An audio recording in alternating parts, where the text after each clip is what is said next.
नमस्कार विद्यार्थी मित्रांनो, आरव्हीडी अकॅडमी या आपल्या आवडत्या यूट्यूब चॅनलमध्ये सर्वांचे स्वागत आहे।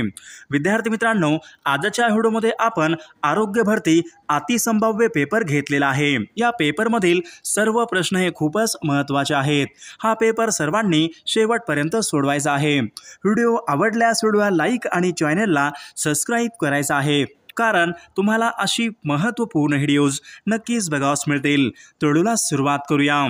तर या ठिकाणी प्रश्न क्रमांक पहिला आहे, चांदोली या जलाशयाचं नाव खालीलपैकी काय आहे? चांदोली या जलाशयाचं नाव खालीलपैकी काय आहे? विद्यार्थी मित्रांनो, या ठिकाणी ऑप्शन क्रमांक 3 वसंत सागर हे चांदोली या जलाशयाचं नाव आहे। प्रश्न क्रमांक दुसरा पाहूयात, महाराष्ट्रामध्ये एकूण किती कटक मंडळे आहेत? महाराष्ट्र राज्यामध्ये एकूण किती कटक मंडळे आहेत? तर या ठिकाणी ऑप्शन क्रमांक 2 महाराष्ट्रामध्ये एकूण 7 कटक मंडळे या ठिकाणी आपले योग्य उत्तर असेल। प्रश्न क्रमांक तिसरा पाहूयात, सातारा आणि सांगली जिल्ह्यामध्ये खालीलपैकी कोणत्या डोंगर रांगा पसरलेल्या आहेत? सातारा आणि सांगली या जिल्ह्यामध्ये खालीलपैकी कोणत्या डोंगर रांगा पसरलेल्या आहेत? विद्यार्थी मित्रांनो, या ठिकाणी ऑप्शन क्रमांक 3 महादेव डोंगर रांगा या ठिकाणी आपले योग्य उत्तर असेल। प्रश्न क्रमांक चौथा पाहूयात, 26 ऑगस्ट सन 1982 चंद्रपूर या जिल्ह्याचं विभाजन होऊन खालीलपैकी कोणता नवीन जिल्हा निर्माण करण्यात आला होता?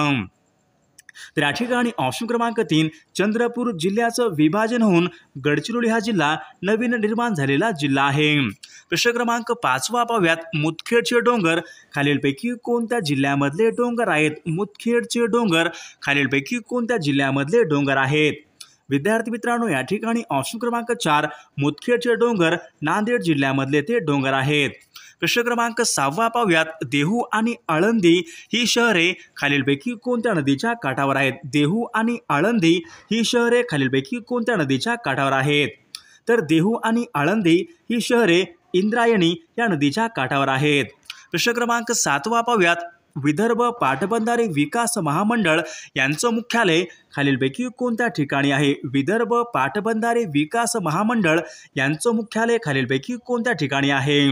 तर या ठिकाणी ऑप्शन क्रमांक 2 नागपूर या ठिकाणी विदर्भ पाटबंधारे विकास महामंडळ यांचं मुख्यालय आहे। प्रश्न क्रमांक 8 पाहूयात, मार्लेश्वर हा धबधबा खालीलपैकी कोणत्या जिल्ह्यामधला धबधबा आहे? मार्लेश्वर हा धबधबा खालीलपैकी कोणत्या जिल्ह्यामधला धबधबा आहे? तर विद्यार्थी मित्रांनो, मार्लेश्वर हा धबधबा रत्नागिरी या जिल्ह्यामधला तो धबधबा आहे। प्रश्न क्रमांक 9 पाहूयात, तुळजाभवानी मातेचे मंदिर खालीलपैकी कोणत्या एका जिल्ह्यामध्ये आहे? तुळजाभवानी मातेचे मंदिर खालीलपैकी कोणत्या एका जिल्ह्यामध्ये आहे? तर या ठिकाणी ऑप्शन क्रमांक 1 उस्मानाबाद या जिल्ह्यामध्ये तुळजाभवानी मातेचे मंदिर आहे। प्रश्न क्रमांक 10 पाहूयात, दिसपूर हे शहर खालीलपैकी कोणत्या एका राज्याची राजधानी आहे? दिसपूर हे शहर खालीलपैकी कोणत्या एका राज्याची राजधानी आहे? तर दिसपूर हे शहर आसाम या राज्याची राजधानी आहे। प्रश्न क्रमांक 11 पाहूयात, भारतामधले 28वे राज्य खालीलपैकी कोणतं राज्य आहे? भारतामधलं 28वे राज्य खालीलपैकी कोणतं राज्य आहे? तर या ठिकाणी ऑप्शन क्रमांक या ठिकाणी 3 आहे। भारतामधलं 28वे राज्य झारखंड हे भारतामधले 28वे राज्य आहे आणि तेलंगणा हे भारतामधलं 29वे राज्य आहे। गोवा हे राज्य भारतामधलं 25वे राज्य होते। प्रश्न क्रमांक 12 पाहूयात, कोकणी ही भाषा खालीलपैकी कोणत्या एका राज्यामध्ये बोलली जाते? कोकणी ही भाषा खालीलपैकी कोणत्या एका राज्यामध्ये बोलली जाते? तर विद्यार्थी मित्रांनो, कोकणी ही भाषा गोवा या राज्यामध्ये ती बोलली जाते। प्रश्न क्रमांक 13 पाहूयात, केटू हे पर्वत शिखर खालीलपैकी कोणत्या एका पर्वत रांगेमध्ये आहे? केटू हे एक पर्वत शिखर खालीलपैकी कोणत्या एका पर्वत रांगेमध्ये आहे? केटू पर्वत। तर विद्यार्थी मित्रांनो, केटू हे पर्वत काश्मीर हिमालय ऑप्शन क्रमांक 2 या ठिकाणी आपले योग्य उत्तर असेल। प्रश्न क्रमांक 14 पाहूयात, बोकारो आणि झारिया हे दगडी कोळसा क्षेत्र खालीलपैकी कोणत्या एका राज्यामध्ये आहेत? बोकारो आणि झारिया हे दगडी कोळसा क्षेत्र खालीलपैकी कोणत्या राज्यामध्ये आहेत? तर बोकारो आणि झारिया हे दगडी कोळसा क्षेत्र झारखंड राज्यामधले कोळसा क्षेत्र आहेत। प्रश्न क्रमांक 15 पाहूयात, पूर्व रेल्वेचं मुख्यालय खालीलपैकी कोणत्या ठिकाणी आहे? पूर्व रेल्वेचं मुख्यालय खालीलपैकी कोणत्या एका ठिकाणी आहे? तर विद्यार्थी मित्रांनो, पूर्व रेल्वेचं मुख्यालय हे कोलकाता या ठिकाणी आपले योग्य उत्तर असेल। प्रश्न क्रमांक 16 पाहूयात. सरदार वल्लभभाई पटेल आंतरराष्ट्रीय विमानतळ खालीलपैकी कोणत्या ठिकाणी आहे? सरदार वल्लभभाई पटेल हे आंतरराष्ट्रीय विमानतळ खालीलपैकी कोणत्या ठिकाणी आहे? तर या ठिकाणी ऑप्शन क्रमांक 3 अहमदाबाद या शहरामध्ये सरदार वल्लभभाई पटेल आंतरराष्ट्रीय विमानतळ आहे. प्रश्न क्रमांक 17 पाहूयात. 0 ते 6 या वयोगटामध्ये सर्वात कमी लोकसंख्येचं राज्य खालीलपैकी कोणतं आहे? 0 ते 6 या वयोगटामध्ये सर्वात कमी लोकसंख्येचं राज्य खालीलपैकी कोणतं राज्य आहे? विद्यार्थी मित्रांनो, सिक्कीम राज्य या ठिकाणी आपले योग्य उत्तर असेल. प्रश्न क्रमांक 18 पाहूयात. राष्ट्रीय लोकसंख्या धोरण खालीलपैकी कोणत्या वर्षी जाहीर करण्यात आले होते? राष्ट्रीय लोकसंख्या धोरण खालीलपैकी कोणत्या वर्षी जाहीर करण्यात आले होते? तर या ठिकाणी ऑप्शन क्रमांक 1 सन 2000 या ठिकाणी आपले योग्य उत्तर असेल. प्रश्न क्रमांक 19 पाहूयात. जमशेदपूर हे औद्योगिक शहर खालीलपैकी कोणत्या नदीच्या काठावर आहे? जमशेदपूर हे औद्योगिक शहर खालीलपैकी कोणत्या नदीच्या काठावर आहे? तर विद्यार्थी मित्रांनो, जमशेदपूर हे औद्योगिक शहर सुवर्णरेखा या नदीच्या काठावर आहे. प्रश्न क्रमांक 20 पाहूयात. ऑपरेशन फ्लड हा प्रोग्राम खालीलपैकी कशा संबंधीचा प्रोग्राम आहे? ऑपरेशन फ्लड हा एक प्रोग्राम आहे, तर तो खालीलपैकी कोणत्या योजनेशी संबंधित आहे? तर ऑपरेशन फ्लड हा प्रोग्राम वाढी व दूध उत्पादन व संकलन या क्षेत्राशी तो संबंधित आहे. प्रश्न क्रमांक 21 पाहूयात. ब्राझील या देशाची राजधानी खालीलपैकी कोणती आहे? ब्राझील या देशाची राजधानी खालीलपैकी कोणती आहे? तर या ठिकाणी ऑप्शन क्रमांक 3 ब्राझील या देशाची राजधानी आहे. प्रश्न क्रमांक 22 पाहूयात. भारतामध्ये खालीलपैकी कोणत्या एका शहरामध्ये केंद्रीय सागरी संशोधन संस्था भारतामध्ये खालीलपैकी कोणत्या एका शहरामध्ये केंद्रीय सागरी संशोधन संस्था कार्यरत आहे? विद्यार्थी मित्रांनो, या ठिकाणी ऑप्शन क्रमांक 2 पणजी या ठिकाणी आपले योग्य उत्तर असेल.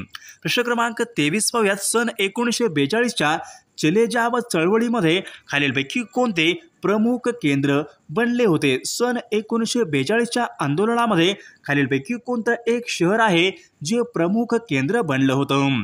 विद्यार्थी मित्रांनो, ऑप्शन क्रमांक 3 मुंबई शहर या ठिकाणी आपले योग्य उत्तर असेल. प्रश्न क्रमांक 24 पाहूयात. जमखिंडी कर्नाटक हे खालीलपैकी कोणत्या समाजसुधारकाचं जन्मगाव आहे? जमखिंडी कर्नाटक हे खालीलपैकी कोणत्या समाजसुधारकाचं जन्मगाव आहे? तर या ठिकाणी ऑप्शन क्रमांक 2 महर्षी विठ्ठल रामजी शिंदे या ठिकाणी आपले योग्य उत्तर असेल. प्रश्न क्रमांक 25 पाहूयात. स्त्री पुरुष तुलना हा ग्रंथ खालीलपैकी कोणी लिहिलेला ग्रंथ आहे? स्त्री पुरुष तुलना हा ग्रंथ खालीलपैकी कोणी लिहिलेला ग्रंथ आहे? या ठिकाणी ऑप्शन क्रमांक 3 ताराबाई शिंदे यांनी स्त्री पुरुष तुलना हा ग्रंथ लिहिलेला आहे. प्रश्न क्रमांक 26 पाहूयात. भारताचे बिस्मार्क असे खालीलपैकी कोणास म्हणतात? भारताचे बिस्मार्क असे खालीलपैकी कोणास म्हटले जाते? विद्यार्थी मित्रांनो, ऑप्शन क्रमांक 3 सरदार वल्लभभाई पटेल यांना भारताचे बिस्मार्क असे म्हटले जाते. प्रश्न क्रमांक 27 पाहूयात. दुधगाव विद्यार्थी आश्रम ही संस्था खालीलपैकी कोणी स्थापन केली होती? दुधगाव विद्यार्थी आश्रम ही संस्था खालीलपैकी कोणी स्थापन केलेली संस्था आहे? तर दुधगाव विद्यार्थी आश्रम ही संस्था करमयूर भाऊराव पाटील यांनी ही संस्था स्थापन केलेली आहे. प्रश्न क्रमांक 28 पाहूयात. पानिपतचे पहिले युद्ध खालीलपैकी कोणत्या वर्षी झाले होते? पानिपतचे पहिले युद्ध खालीलपैकी कोणत्या वर्षी झालेलं आहे? तर पानिपतचं पहिलं युद्ध हे 1526 या वर्षी पानिपतचं पहिलं युद्ध हे झालेलं आहे. प्रश्न क्रमांक 29 पाहूयात. सामाजिक क्रांतीचे जनक म्हणून असे खालीलपैकी कोणास म्हणतात? सामाजिक क्रांतीचे जनक असे खालीलपैकी कोणास म्हणतात? तर विद्यार्थी मित्रांनो, ऑप्शन क्रमांक 4 महात्मा ज्योतिबा फुले यांना सामाजिक क्रांतीचे जनक असे म्हटले जाते. प्रश्न क्रमांक 30 पाहूया. इंडियन ओपिनियन हे वर्तमानपत्र खालीलपैकी कोणाचं आहे? इंडियन ओपिनियन या नावाचं वर्तमानपत्र खालीलपैकी कोणाचं वर्तमानपत्र आहे? तर या ठिकाणी ऑप्शन क्रमांक महात्मा गांधी यांचं इंडियन ओपिनियन या नावाचं वर्तमानपत्र आहे. प्रश्न क्रमांक 31 पाहूयात. 6 ते 14 या वयोगटामध्ये बालकांना मोफत आणि सक्तीचं शिक्षण यांच्या संबंधीचं कलम खालीलपैकी कोणतं आहे? बालकांना 6 ते 14 या वयोगटामध्ये मोफत आणि सक्तीचं शिक्षण यांच्या संबंधीचं कलम खालीलपैकी कोणतं एक कलम आहे? तर विद्यार्थी मित्रांनो ऑप्शन क्रमांक 1 कलम 21A या ठिकाणी आपले योग्य उत्तर असेल। विद्यार्थी मित्रांनो अशाच प्रश्नांचं आपल्याकडे 15,000 पेक्षा जास्त संग्रह असलेलं आपल्याकडे एक ईबुक आहे। जर तुम्हाला ते ईबुक घ्यायचं असेल त्या ईबुकची लिंक आपल्या व्हिडिओच्या डिस्क्रिप्शन बॉक्समध्ये आहे। त्या लिंकला क्लिक करून तुम्ही सर्वजण हे ईबुक घेऊ शकता। या ईबुकमध्ये पोलीस भरती असेल, तलाठी भरती असेल, आरोग्य भरती असेल, जिल्हा परिषद भरती असेल, महाराष्ट्रामधील जवळपास सर्व स्पर्धा परीक्षेत लागणारे अतिसंभाव्य जीके आपल्याकडे एक 15,000 पेक्षा जास्त संग्रह असलेलं एक ईबुक आहे। त्या ईबुकची प्राइस फक्त 99 रुपये आहे। तुम्ही गुगल पे करून किंवा ते तुम्ही लिंकला क्लिक करून तुम्ही घेऊ शकता। आगामी होणाऱ्या सर्व स्पर्धा परीक्षेसाठी त्यामधले सर्व प्रश्न अतिसंभाव्य प्रश्न आहेत। प्रश्न क्रमांक पुढचा पाहूयात। क्षेत्रफळाच्या दृष्टीने महाराष्ट्रामधला सर्वात लहान जिल्हा खालीलपैकी कोणता आहे? महाराष्ट्रामधला क्षेत्रफळाच्या दृष्टीने सर्वात लहान जिल्हा खालीलपैकी कोणता जिल्हा आहे? तर मुंबई शहर महाराष्ट्रामधला क्षेत्रफळाने सर्वात लहान असलेला जिल्हा आहे। प्रश्न क्रमांक दुसरा पाहूयात। चंद्रपूर हा जिल्हा खालीलपैकी कोणत्या प्रशासकीय विभागामध्ये येणारा जिल्हा आहे? चंद्रपूर हा जिल्हा खालीलपैकी कोणत्या प्रशासकीय विभागामध्ये येणारा जिल्हा आहे? विद्यार्थी मित्रांनो चंद्रपूर हा जिल्हा नाशिक या प्रशासकीय विभागामध्ये तो येणारा एक महत्त्वपूर्ण जिल्हा आहे आणि नागपूर या प्रशासकीय विभागामध्ये एकूण 6 जिल्ह्यांचा समावेश होतो।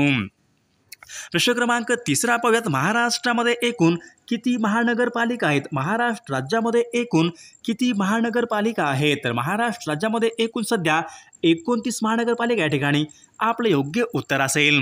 प्रश्न क्रमांक चौथा पाहूयात। पश्चिम महाराष्ट्र या प्रादेशिक विभागामध्ये एकूण जिल्ह्यांची संख्या खालीलपैकी किती आहे? पश्चिम महाराष्ट्र विचारले तर आपले योग्य उत्तर पुढीलपैकी कोणतं असेल? पुण्यामधले 5 जिल्हे, नाशिक आणि अहमदनगर म्हणजे एकूण 7 जिल्हे, पश्चिम महाराष्ट्रामध्ये एकूण 7 जिल्ह्यांचा समावेश होतो। प्रश्न क्रमांक 5वा पाहूयात। 15 ऑगस्ट सन 1982 या दिवशी खालीलपैकी कोणत्या जिल्ह्याची निर्मिती ही झालेली आहे? 15 ऑगस्ट सन 1982 या दिवशी कोणत्या जिल्ह्याची निर्मिती ही झालेली आहे? तर विद्यार्थी मित्रांनो या दिवशी लातूर या जिल्ह्याची निर्मिती ती झालेली आहे। प्रश्न क्रमांक 6वा पाहूयात। महादेव डोंगर रांगा यांचा विस्तार खालीलपैकी कोणत्या जिल्ह्यामध्ये प्रामुख्याने बघायला मिळतो? महादेव डोंगर रांगा यांचा विस्तार कोणत्या जिल्ह्यामध्ये प्रामुख्याने आढळतो?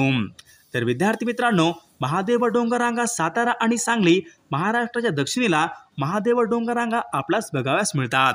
प्रश्न क्रमांक 7वा। गाळणा डोंगर महाराष्ट्रामध्ये खालीलपैकी कोणत्या जिल्ह्यामध्ये डोंगर आहेत? गाळणा डोंगर कोणत्या जिल्ह्यामधले डोंगर आहेत?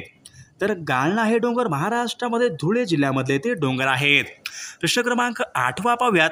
खालीलपैकी कोणती एक नदी आहे नंदुरबार जिल्ह्याच्या उत्तर सीमेवरून फक्त 54 किलोमीटर वाहते? महाराष्ट्रामध्ये अशी कोणती एक नदी आहे नंदुरबार जिल्ह्याच्या उत्तर सीमेवरून फक्त 54 किलोमीटर वाहते? तर ती नदी कोणती नदी आहे?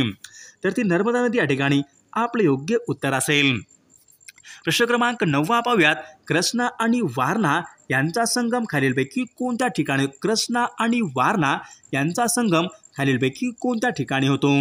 तर विद्यार्थी मित्रांनो कृष्णा आणि वारणा यांचा संगम हरिपूर या ठिकाणी त्यांचा संगम होतो। प्रश्न क्रमांक 10वा पाहूयात। राधानगरी हे धरण खालीलपैकी कोणत्या नावाने ओळखले जाते? राधानगरी हे धरण खालीलपैकी कोणत्या नावाने ओळखले जाते? तर राधानगरी हे धरण लक्ष्मीसागर या नावाने ते ओळखले जाते। प्रश्न क्रमांक 11वा। महाराष्ट्रामधला सर्वात मोठा सौर ऊर्जा प्रकल्प खालीलपैकी कोणत्या जिल्ह्यात? महाराष्ट्र राज्यामधला सर्वात मोठा सौर ऊर्जा प्रकल्प कोणत्या एका जिल्ह्यामध्ये आहे? तर तो धुळे या जिल्ह्यामध्ये सर्वात मोठा सौर ऊर्जा प्रकल्प आहे। प्रश्न क्रमांक 12वा। मायनी हे पक्षी अभयारण्य खालीलपैकी कोणत्या एका जिल्ह्यामध्ये आहे? मायनी हे एक पक्षी अभयारण्य खालीलपैकी कोणत्या एका जिल्ह्यामध्ये आहे? तर विद्यार्थी मित्रांनो मायनी हे पक्षी अभयारण्य सातारा या जिल्ह्यामधलं ते एक प्रमुख पक्षी अभयारण्य आहे। प्रश्न क्रमांक 13वा पाहूयात। रायगड ते पुणे या महामार्गावर खालीलपैकी कोणता घाट लागतो? रायगड ते पुणे या महामार्गावर खालीलपैकी कोणता घाट लागतो? तर ताम्हिणी घाट रायगड ते पुणे या महामार्गावर ताम्हिणी हा घाट लागतो।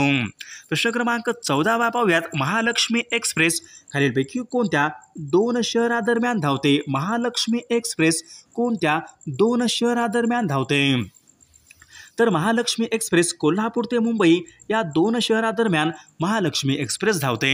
प्रश्न क्रमांक 15 पाहूयात। कोकण रेल्वे मार्गावरचा सर्वात जास्त लांबीचा बोगदा खालीलपैकी कोणता बोगदा आहे? कोकण या रेल्वे मार्गावरचा सर्वात लांब बोगदा खालीलपैकी कोणता बोगदा आहे?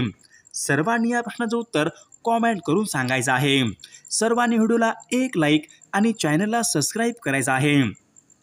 आणि विद्यार्थी मित्रांनो, आपल्याकडील 15,000 पेक्षा जास्त संग्रह असलेलं ईबुक आहे, त्या ईबुकची लिंक सर्वांनी डिस्क्रिप्शन बॉक्समध्ये दिलेली आहे, किंवा तुम्ही 99 रुपये 99 22 64 81 29 या नंबरवर तुम्ही गुगल पे करून ते PDF घेऊ शकता। त्या PDF मध्ये अत्यंत अतिसंभाव्य प्रश्न आपण कव्हर केलेले आहेत। आगामी होणाऱ्या सर्व स्पर्धा परीक्षेसाठी ते ईबुक खूप कामाचं आहे। सर्वांनी ते ईबुक घ्यायचं आहे।